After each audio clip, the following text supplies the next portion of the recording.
함께 말씀 보겠습니다. 요한복음 15장의 말씀입니다. 요한복음 15장 18절부터 27절까지 말씀입니다. 우리가 계속해서 요한복음 14장부터 시작되는 예수님의 다락방 설교를 보고 있습니다. 오늘은 15장 18절부터 27절까지 말씀 교독하시겠습니다. 제가 먼저 18절 말씀 읽겠습니다. 세상이 너희를 미워하면 너희보다 먼저 나를 미워한 줄을 알라.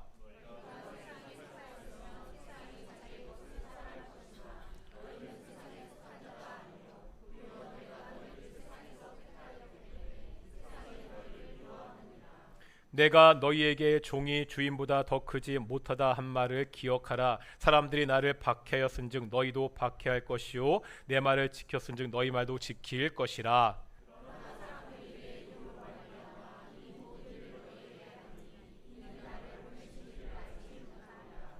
내가 와서 그들에게 말하지 아니하였더라면 죄가 없었으려니와 지금은 그 죄를 핑계할 수 없느니라.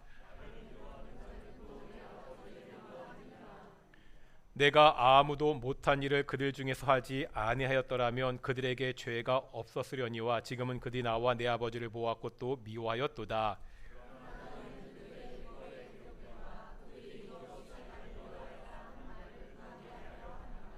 내가 아버지께로부터 너희에게 보낼 보혜사 곧 아버지께로부터 나오시는 진리의 성령이 오실 때 그가 나를 증언할 것이요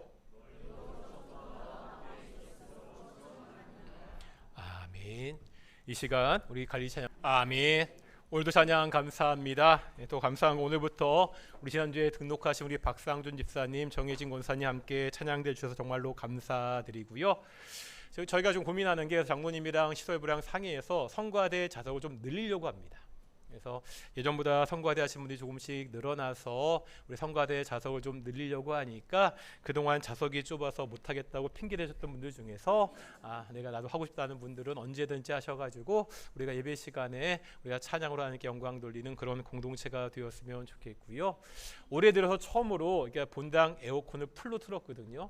우리 여기는 안 틀어요. 여기는 한 7월달, 8월달 돼야 트는데 너무 덥다고들 하셔가지고요. 또 찬양대가 또 가운까지 입고 있으니까 항상 말씀드리지만 이게 사람마다 온도를 느끼는 게 다르셔서 항상 고민입니다. 근데 지금도 여전히 막 덥다고 이렇게 부채질하신 분들이 계시기 때문에 좀 추위에 민감하신 분들은 항상 말씀드리지만 주일날 이제 교회 오실 때는 꼭 위에 덮을옷을 꼭 가지고 오시고, 더위를 못 참는 분들은 이게 어떻게 방법이 없으니까 좀 내가 추위를 좀 약한 분들은 꼭 이렇게 덮을 거를 이렇게 입고 오실 거를 갖고 오셨으면 좋겠습니다. 우리 앞뒤 좌우들과 인사하겠습니다. 하나님이 우리와 함께 하십니다. 오늘도 우리 하나님의 영광의 임재가 함께하는 귀한 예배가 되기를 축원합니다. 미움받을 용기라는 책이 있습니다. 이런 책이거든요. 한번 보셨는지 모르겠는데 알프레드 아들러의 심리학을요, 철학자와 청년의 대화 형식으로 쉽게 풀어낸 우리나라에서도 굉장히 많이 팔린 베스트셀러입니다. 이 책에 전하는 메시지는 이렇습니다. 타인의 시선에서 벗어나서 진정한 내 삶의 주인이 되라, 이것입니다.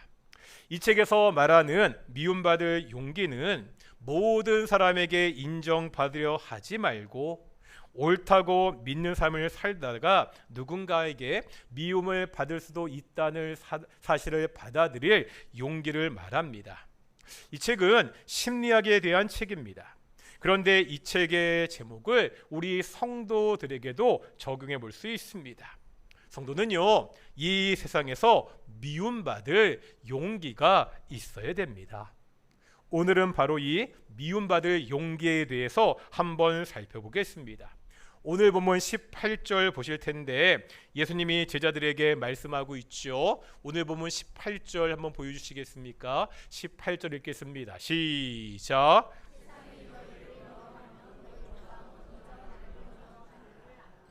여기 보니까 세상이 제자들을 미워할 것이다 말씀하고 있습니다. 그때 그것을 이상하게 여기지 말라는 거죠. 왜 그렇습니까? 예수님도 이미 세상에서 미움을 받았기 때문입니다. 세상이 먼저 예수님을 미워했습니다. 세상이 예수님을 미워해서 십자가의 못을 박았습니다. 그러니 예수님의 제자들이 세상의 미움을 받는 것이 이상한 일이 아니라는 겁니다.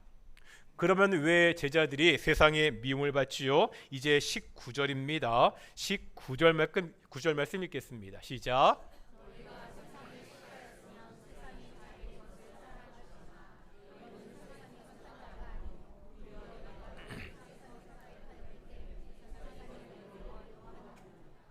이유가 뭐라고요? 제자들이 세상에 속하지 않았기 때문입니다. 제자들이 세상에 속하였으면 세상은 자신의 것인 제자들을 사랑했을 것입니다. 하지만 예수님의 제자들은 세상에 속한 자들이 아닙니다. 예수님이 제자들을 세상에서 택하셨기 때문입니다.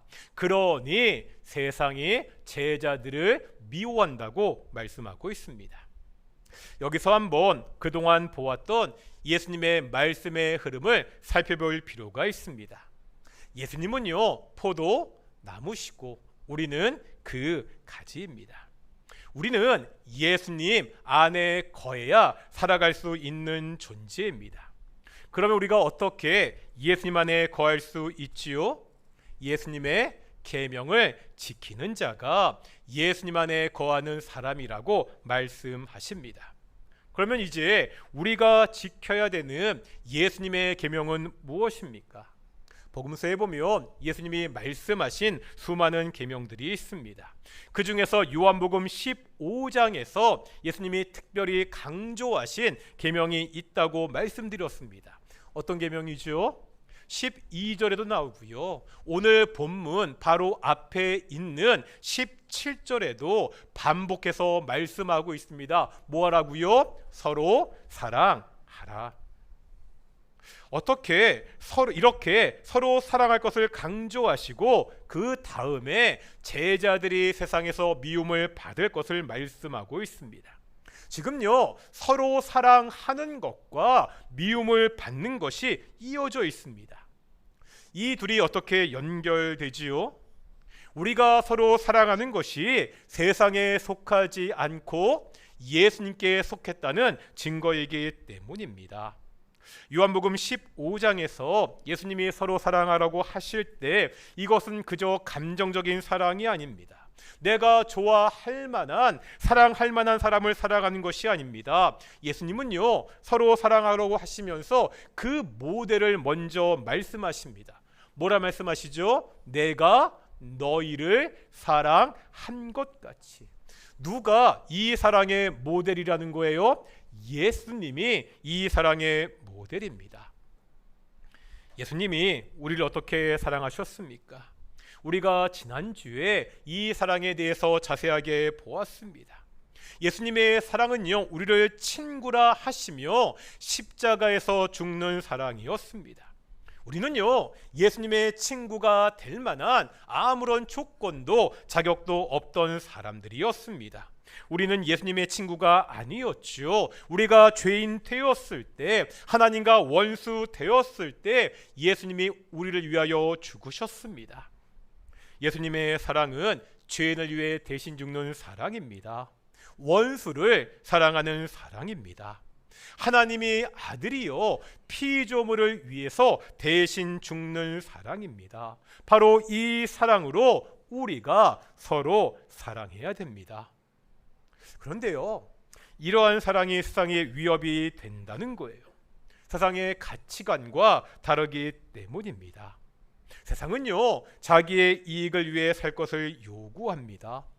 적자 생존의 법칙을 기반으로 이 세상의 구조가 짜여져 있습니다.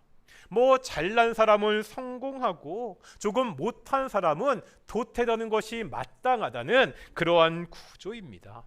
이렇게 돼야 기존의 기득권을 가진 사람들이 편하지요. 더 많은 이익을 볼 수가 있기 때문입니다. 그런데 이런 세상의 가치관과는 다른 가치관을 가지고 있는 사람들이 나타나기 시작합니다. 서로 사랑하는 사람들입니다.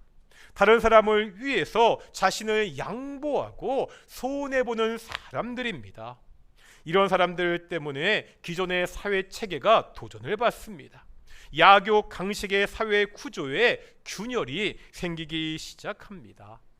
이러니요, 세상이 이런 사람들을 그냥 두지 않습니다. 자신들이 가지고 있는 그 가치관과 다르게 사는 사람들을 미워하기 시작합니다. 예수님이요, 세상에 미움을 받은 것이 이런 이유 때문이었습니다. 예수님은 당시 사람들의 인기를 한 몸에 받을 만한 조건을 가지고 있었습니다. 한마디로 슈퍼스타가 될 만한 스타성을 타고나신 분입니다. 어떻게 하셨죠? 물고기 2마리와 떡 5덩이로 5,000명이 넘는 사람을 먹이셨습니다. 역사 이래 사람들이 세상의 지도자에게 원하는 첫 번째가 뭐지요? 경제를 살리는 것입니다. 사람들은 먹고 사는 문제를 해결할 수 있는 그러한 지도자를 원합니다. 예수님은요, 이 먹고 사는 문제를 단번에 해결할 수 있는 능력을 가진 분이십니다. 이것뿐만이 아닙니다. 악한 귀신을 쫓아내십니다. 병든 사람도 고치셨습니다. 이러한 스타성을 가진 예수님이 세상만 조금만 타협했다면 정말로 많은 인기를 얻었을 것입니다. 당시 기득권을 가지고 있었던 종교 정치 지도자들과 조금만 타협했다면 정말로 편하게 지낼 수가 있었습니다. 하지만 예수님은요, 그렇게 하지 않으셨죠. 당시 사회를 지배하고 있던 가치관에 정면으로 반기를 드셨습니다. 당시 사회는요, 정결 의식이라는 규범이 지배하던 시대였습니다. 이런 거예요. 사람들을 정결의 정도에 따라 나누었습니다. 제사장 레인들과 같은 종교 지도자들은 정결한 사람들이었습니다. 반면에요, 세리와 창녀는 멸시하던 시대였습니다. 이런 시대에 예수님은요, 그 멸시받던 세리와 창녀들을 사랑하시고 그들과 함께 하셨습니다. 날짜도 정도에 따라 나누셨습니다. 안식일은 거룩한 날이었습니다.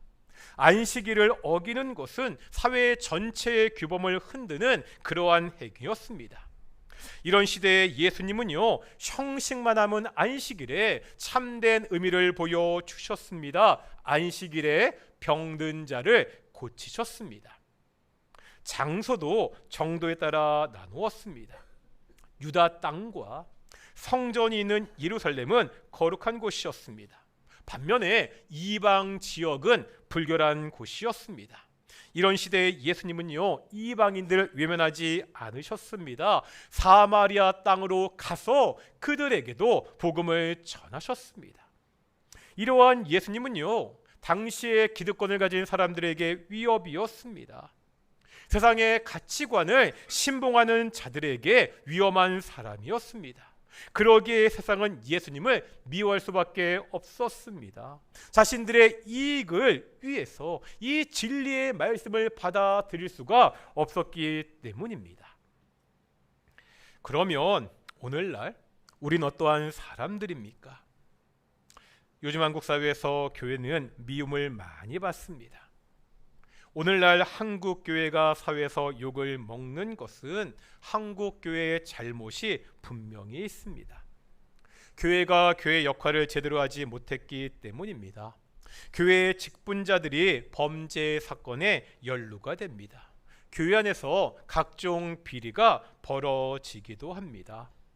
현재 한국 교회가 미움을 받는 것은 세상과 다르지 않고 세상과 같기 때문입니다. 교회가 세상의 가치관을 따르기 때문입니다. 이것은 교회가 반성해야 됩니다. 이런 일로 교회가 세상에서 미움을 받으면 안 됩니다. 하지만 한편으로 교회는 세상에서 미움을 받아야 됩니다. 지금의 모습과는 다른 이유로 미움을 받아야 됩니다. 왜 미움을 받아야 되죠? 세상과 다르게 살기 때문에 미움을 받아야 됩니다. 세상의 가치관을 따라 살지 않기 때문에 교회는 미움을 받을 수 있습니다. 우리는 어떤 사람들이죠? 19절 말씀 다시 한번 보실까요? 19절 말씀 보시면 하반절에 이런 말씀이 있거든요. 위에 19절 말씀 하반절 이런 말씀이 있습니다. 너희는 세상에 속한 자가 아니요 도리어 내가 너희를 세상에서 택하였기 때문에 세상이 너희를 미워하느니라. 우리가 세상에 속한 자가 아니라고 말씀하고 있죠. 이유가 뭐라고요? 예수님이 세상에서 택하셨기 때문입니다. 이 택함을 받은 사람들이라는 것을 다른 번역 성경을 보면 이렇게 번역합니다. 공동 번역은요, 내가 세상에서 가려낸 사람들이기 때문에, 표준 세번역은 내가 너희를 세상에서 가려 뽑았으므로 이렇게 번역합니다. 우리는요, 세상에서 가려 뽑힌 사람들이다 말씀하고 있습니다. 이 말은요, 교회의 의미와 같습니다. 예전에 한번 말씀드린 적이 있는데, 이 우리가 흔히 사용하는 교회라는 말을 원어인 헬라어로 뭐라 그러죠? 에클레시아, 이렇게 부르고 있습니다. 이때 이 에클레시아는 합성어입니다. 이렇게 되어 있거든요. 두 단어가 합쳐진 거예요. 에크라는 말과 어떤 말, 갈레오란 말이 이렇게 합쳐진 말입니다. 여기서 에크는 밖으로 이런 의미를 가지고 있습니다. 칼레오는 콜, 부르다는 그러한 의미를 가지고 있습니다. 그러면 에클레시아는 어떤 뜻이 되죠? 밖으로 부른 사람들, 밖으로 부름을 받은 사람들이 바로 에클레시아 교회입니다. 교회는요, 밖으로 불러서 따로 뽑은 사람들입니다. 세상에서 예수님이 따로 택하여 모은 그 사람들의 모임이 바로 교회입니다. 우리는 세상에 살고 있지만 세상에 속한 사람들이 아니라는 거예요. 이 땅에 발을 딛고 있지만 하늘에 속한 사람들입니다. 그러면 우리가 어느 나라 법을 따라야 됩니까? 제가 오랫동안 여러 나라 배낭여행했다는 이야기를 자주 드리죠. 어떤 나라는요, 그 나라에 입국하기 위해서는 비자를 받아야 됩니다. 제 여행 경로 중에 이란이 있었습니다. 지금은 전쟁으로 이 이란이 여행하기가 굉장히 힘들지만 이란은요, 여행지로서도 굉장히 매력적인 나라입니다. 제가 이란에 가기 위해서 시리아의 다마스커스에 있는 이란 대사관에 가서 비자를 신청해야 됐습니다. 제가 당시 시리아를 여행할 때 혼자가 아니었습니다. 요르단에서 만났던 한국인 부부와 같이 여행하는 중이었습니다. 이 부부도 이란 여행을 준비하고 있었기 때문에 같이 이란 대사관을 방문했습니다. 이란 대사관에 들어가면은요, 이란 법을 따라야 됩니다. 근데 이게 문제입니다. TV에서 많이 보셨잖아요. 이란에서 여자들은 반드시 머리에 히잡을 써야 됩니다. 문제는요, 이 규정이 외국인에도 똑같이 적용이 됩니다. 외국인이더라도 여자들은 외출할 때 반드시 히잡을 써야 됩니다. 그렇지 않으면 벌금을 묻고 추방을 당하게 됩니다. 현재 있는 곳은 시리아입니다. 시리아는 이렇게 엄격하지 않습니다. 외국 여성들은 히잡을 쓰지 않아도 됩니다. 하지만 이란 대사관에 들어갈 때 같이 갔던 한국 여자분은 그 안에서 히잡을 쓰고 있어야 됐습니다. 이유가 뭐죠? 시리아 땅이지만 그 대사관만큼은 이란의 영토이고 이란의 법을 따라야 하기 때문입니다. 우리도 마찬가지라는 거예요. 우리가 이 세상에서 살아갑니다. 그런데 빌립보서 3장 20절 보실까요? 이렇게 말씀하고 있습니다. 3장 20절 읽겠습니다. 시작.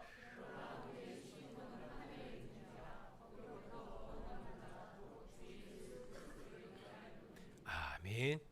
여기 보니까 우리의 시민권이 어디에 있다고 말씀하고 있죠? 하늘에 있습니다. 그러면 우리는 어디에 속한 사람들이에요? 하늘에 속한 사람들입니다. 우리가 이 땅에 살고 있지만 이 땅의 법이 아니라 하늘의 법을 따라야 됩니다. 시리아 땅이지만 이란 대사관에서 이란 법을 따른 것과 같습니다. 지금 우리에게는 어느 나라 법이 우선입니까? 나는 지금요 어느 나라 가치관을 가지고 따르며 살아가고 있습니까? 이 땅의 가치관입니까? 하늘의 가치관입니까? 열왕기상 18장 21절 보실 텐데 함께 읽겠습니다. 시작.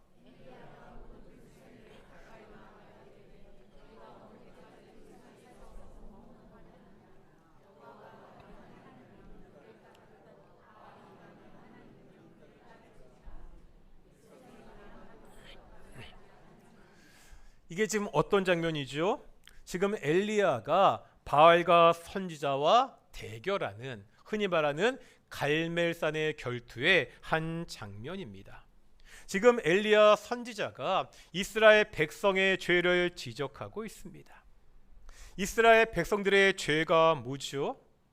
하나님을 섬기지 않은 것이 아니었습니다. 이스라엘 백성은요 하나님을 섬겼습니다. 성전에 가서 하나님께 제사도 드렸습니다. 문제가 뭐라는 거예요? 바알도 함께 섬겼습니다. 하나님도 섬기고 바알도 섬겼습니다. 지금요 엘리야가 이스라엘 백성에게 도전하고 있습니다. 여호와가 하나님이면 여호와를 쫓고 바알이 너희 신이라고 생각하면 하나님 말고 바알을 쫓으라는 거죠. 둘 사이에서 더 이상 머뭇 하지 말라고 도전하고 있습니다. 어떻습니까? 우리 역시 하나님과 세상 사이에서 머뭇 하지는 않습니까? 분명 하늘의 시민권을 가지고 있는데 세상에 속한 사람처럼 살고 있지는 않습니까? 세상의 눈치를 보면서 세상이 원하는 것을 적당히 해주면서 그렇게 만족하며 살고 있지는 않습니까? 우리가요 세상의 가치관과 다르게 살 때 세상은 우리를 미워합니다. 그러기에 고난이 닥칩니다. 이 고난은요 예수님이 먼저 당하셨습니다. 그리고 예수님을 따랐던 많은 믿음의 선배들이 걸었던 길입니다. 히브리서 11장 36절부터 보면 우리 믿음의 선배들이 당했던 박해와 고난이 나오고 있습니다. 우리 38절까지 한번 읽어 보실 텐데요. 우리 믿음의 선배들이 어떠한 고난과 박해를 당했는지 함께 보겠습니다. 읽겠습니다. 시작.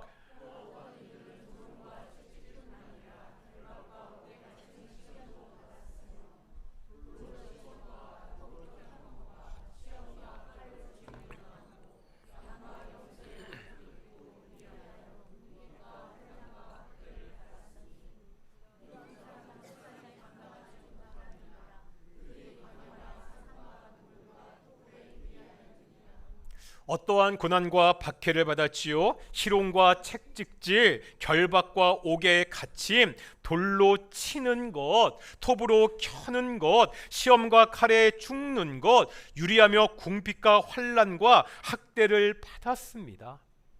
우리 믿음의 선배들이 악한 쌍을 따라 살지 않고 믿음을 지키며 살기 때문에 겪었던 삶의 모습입니다. 그런데 38절 보시겠습니다. 38절에 보면 가로 안에 이런 구절이 있죠. 뭐라 말씀하고 있죠? 이런 사람은 세상이 감당하지 못하느니라. 이 구절을 원어 그대로 직역하면 세상은 그들에게 합당하지 않았다. 혹은 세상은 그들을 가질 만한 자격이 없었다. 이렇게 볼 수 있습니다. 여기서 직역의 핵심이 되는 단어는 악시오스라는 단어입니다. 이 단어는요, 고대 시장에서 저울을 달 때 양쪽 저울추의 무게가 똑같다, 여기에서 유래한 단어입니다. 이런 그림을 생각해 볼 수 있습니다. 저울 한편에 세상의 가치가 있습니다. 다른 저울 한편에는요, 믿음의 사람들의 가치가 있는 거예요. 이렇게 양편에 놓으면 이 저울이 수평이 되지 않는다는 겁니다. 이 믿음의 사람들의 가치의 무게를 세상의 가치가 감당할 수 없다고 말씀하고 있습니다. 이 세상이 믿음의 사람들을 품을 수가 없습니다. 이 세상이 우리 믿음의 사람들을 감당할 수 없다는 겁니다. 악한 세상에서 핍박을 받고 있는 성도들에 대한 하나님의 위로와 칭찬입니다. 지금 핍박받고 있는, 박해받고 있는 그 성도들이 문제가 아니라는 거예요. 이 믿음의 사람들을 수용하지 못하는 세상이 잘못된 것이라고 말씀하고 있습니다. 우리가 말씀대로 살면서 세상에서 어려움을 당할 수 있습니다. 예수님의 뜻대로 살기 때문에 손해를 볼 수 있습니다. 세상에서 미움을 받을 수 있다는 거예요. 하지만 하나님이 이런 우리를 다르게 평가하십니다. 세상이 감당할 수 없는, 이 세상이 품을 수 없는 나의 가장 존귀한 차라고 하나님이 우리에게 말씀하고 있습니다. 세상이 감당할 수 없는 사람, 그렇게 살 수 있는 힘은 어디서 나오죠? 이제 오늘 본문 26절 읽겠습니다. 26절입니다. 읽겠습니다. 시작.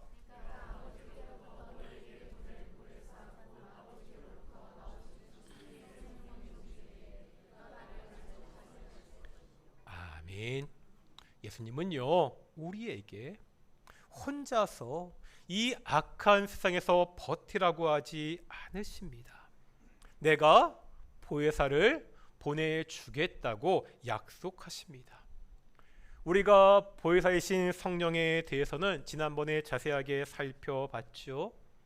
보혜사는 헬라어로 파라클레토스입니다. 어떤 뜻이었죠? 내 곁에 부름을 받아 계신 분이라는 의미를 가지고 있습니다.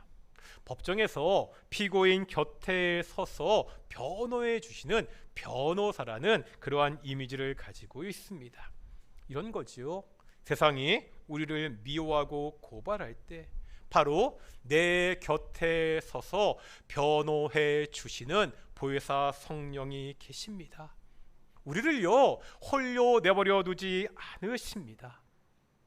그런데 여기서 또 중요한 것이 있습니다. 이제 한번 27절 보겠습니다. 27절입니다. 읽겠습니다. 시작. 아멘. 27절에 보면 너희도 제자들도 예수님을 증언합니다. 이때 순서를 보자는 거예요. 26절에서 먼저 성령께서 증언하시고 그 다음에 27절에서 제자들이 중요합니다. 증언합니다. 이 순서가 어떤 의미가 있지요? 제자들이 세상에서 증언할 수 있었던 것은요, 그들이 대단하고 담대한 사람들이었기 때문입니다. 아시잖아요. 이 예수님의 제자들은 겁쟁이였습니다. 예수님이 잡히시던 날 밤 모두 다 도망을 쳤습니다. 베드로는요, 3번이나 예수님을 모른다고 부인했습니다. 그런데 이랬던 이 사람들이 나중에 자신의 목숨을 걸고 복음을 증언했습니다. 도대체 뭐가 달라졌지요? 그 사이에 어떤 일이 벌어졌습니까? 성령이 제자들에게 오셨습니다. 보혜사가 그들 곁에 함께 계셨습니다. 성령이 먼저 증언하시니 제자들도 증언할 수가 있었습니다. 미움받을 용기의 출처가 여기에 있다는 거예요. 우리 안에 있는 결단이 아닙니다. 뭔가 내가 대단한 용기를 가지고 있기 때문이 아닙니다. 우리 곁에 오신 성령께서 먼저 증언하시기 때문입니다. 우리가 그 증언에 함께하는 사람들입니다. 성령께서 나와 함께 하심으로 세상과 다른 삶을 사는 미움받을 용기를 우리가 가질 수 있습니다. 처음 미움받을 용기라는 책에 대해서 말씀드렸습니다. 오늘날 우리 성도들에게는 책과는 다른 의미에서 미움받을 용기가 필요합니다. 성도들의 미움받을 용기를 이렇게 한번 정리해 볼 수 있습니다. 성도는요, 모든 사람에게 인정받으려 하지 말아야 합니다. 성도는 모든 사람에게 인정받으려 하지 말아야 합니다. 하나님의 말씀대로 사는 믿음의 삶을 살다가 세상에 미움을 받을 수도 있다는 그 사실을 받아들일 용기가 필요합니다. 정말 하나님의 말씀대로 살다가 믿음의 삶을 살다가 내가 세상의 미움을 받을 수도 있다, 이러한 용기가 우리에게 필요합니다. 우리는요, 세상과 같아서 미움받는 사람들이 아닙니다. 예수님처럼 사랑했기 때문에 미움받는 사람들입니다. 세상이 이해할 수 없는 그 사랑을 선택할 때 세상은 우리를 미워할 수밖에 없습니다. 그러나 예수님이 말씀하시죠. 이런 사람은 세상이 감당하지 못한다. 이런 사람은 세상이 감당하지 못한다고 우리를 위로하고 격려하고 칭찬하고 계십니다. 이 말씀을 붙들고 예수님의 제자답게, 하늘의 시민 권자답게 이 땅에 살아가는 귀한 동인의 성도들이 되시기를 축원합니다. 우리 함께 내게 허락하신 시련을 통해 찬양하며 기도하기를 소망합니다.